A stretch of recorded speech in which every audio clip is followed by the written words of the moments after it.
I'm going to show you how to mix green using one yellow and two different blues to show you the difference and how many greens you can actually get.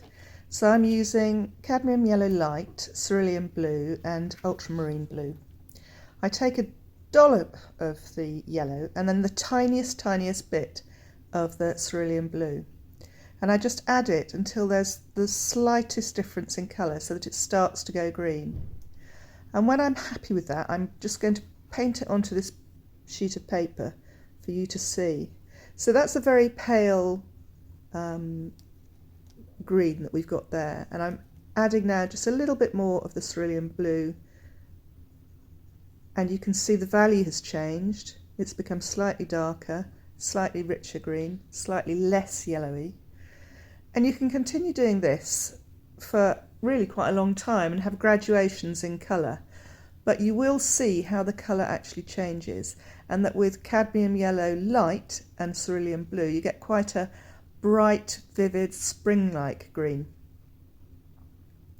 So I can continue doing this until I get down to mostly blue and less yellow, and it becomes much darker. The value of the last square that I painted is much darker than the first one.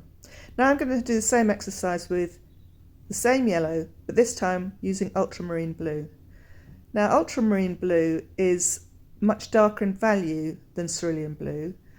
It's also got a little bit of a pinker tinge, I always think. It's a slightly warmer blue than cerulean blue.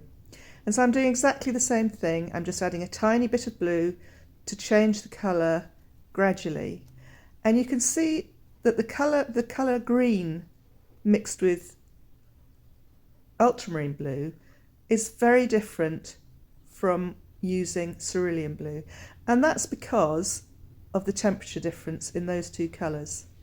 Cerulean blue's a little greener and therefore a little colder. Ultramarine blue is a little bit more pink in it, and so it's a little bit warmer.